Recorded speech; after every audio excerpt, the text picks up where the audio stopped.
Suppose that business schools, engineering schools, and design schools and education departments, suppose they were one thing.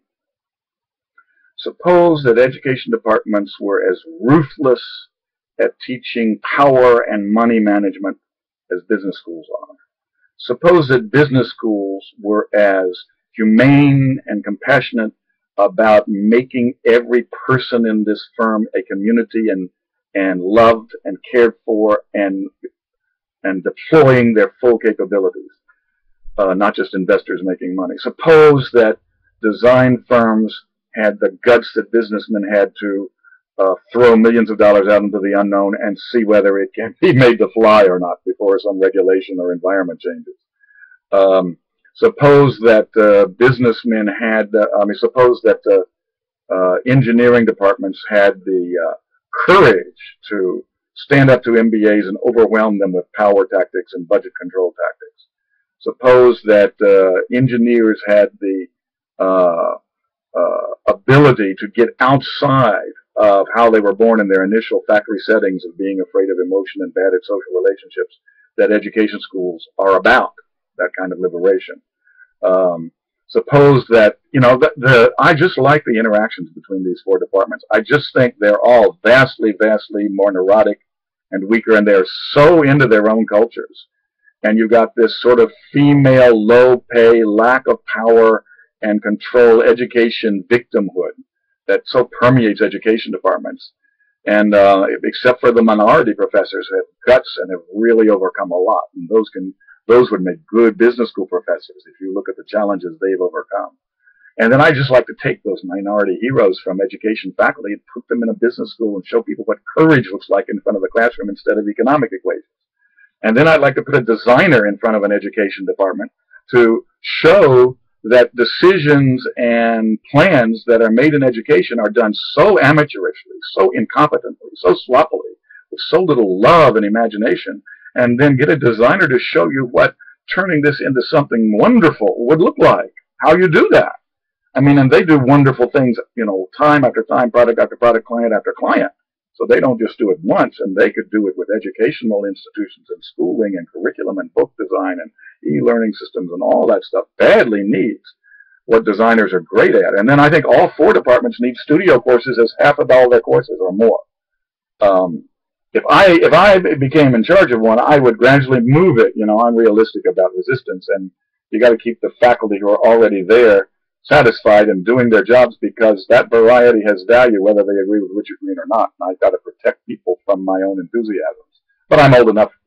I don't have as much energy I get tired of listening to my own ideas anymore. And it's grateful when some faculty member says, "Shut up, Richard, we're not doing that." Thank you. You've released me from having to listen to my own enthusiasm another 3 weeks. So, the variety on faculty is a vacation from me, too. I deeply respect it. But if I do get a chance and people find me useful, I will fill any voids or gaps that appear in the direction of having half of all classes studio courses and another quarter of all classes event-based courses instead of sitting on your ass doing nothing and listening.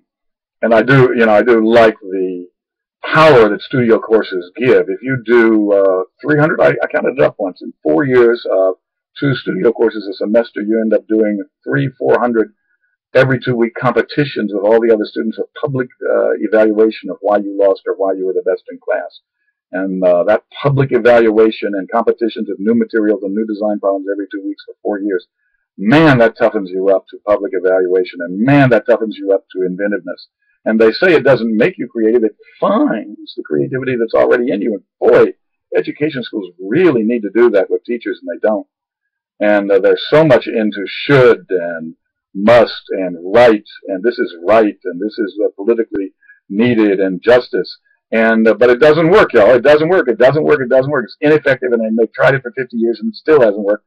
And they really need to switch to what design schools do, which is finding your power and finding your creativity by throwing 300 different design situations and giving you 2 weeks to build stuff with it, and then having it publicly evaluated so you don't wimpily spend all of your life trying to protect your self-esteem, which is one of the delusional, worst parts of modern schools of education, is the American delusion that self-esteem makes people successful and work hard. Um, justice makes people work hard, and the hope of justice, and the decision to make your own justice in a society that's denying it to you. That makes for courageous people that would be great business school professors from education departments. And then engineer the social sciences and the humanities and the arts that education deals with, that design schools deal with. Boy, engineering needs that. They need fuller people, and not fleeing into math and individual work from social and emotional work. So I mean, just the dialogue among these four departments, and I could work in any of the four departments, and I could build bridges across all four of the departments because I just think they are very important, wonderful things in each of these departments that the other department needs to build on. And I, you know, we real and for me, and I don't think this has to be for everybody, but for me, it comes from this really ruthless description that I do when I talk, but usually not to faculty, but in my writing and on my videos. In my publishing work, I ruthlessly try to be accurate about the neurotic weaknesses of each profession, the neurotic self-destructive habits of educators and education departments, the neurotic self-destructive habits of designers and design departments, the neurotic self-destructive habits of business schools and business school faculty and students and graduates, the neurotic self-destructive habits of engineers and engineering faculty. I try to be very accurate, very, very ruthless, and to call a spade in terms of harm, evil, lack of compassion, calling them what they are, and calling the effects, the bad effects they have on the world for what they are, and not using some professional, emotionless language as if 2 million dead Cambodians is just not part of the big picture of our strategy. Well, if your big strategy includes killing 2 million Cambodians, you better think again about your strategy. That's what I want to say to the Kennedy School.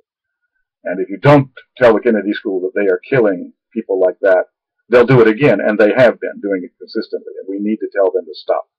And those faculty need to go on a retreat or something, or join an education department or something, and be taught what humanity is, and taught how 800 GREs are the perfect, invisible hiding place where eliteness and skill drifts into mass-killing evil.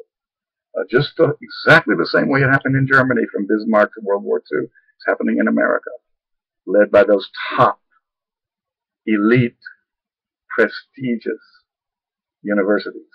That's the hiding place where evil appears. And they can't even see it. Poor Mac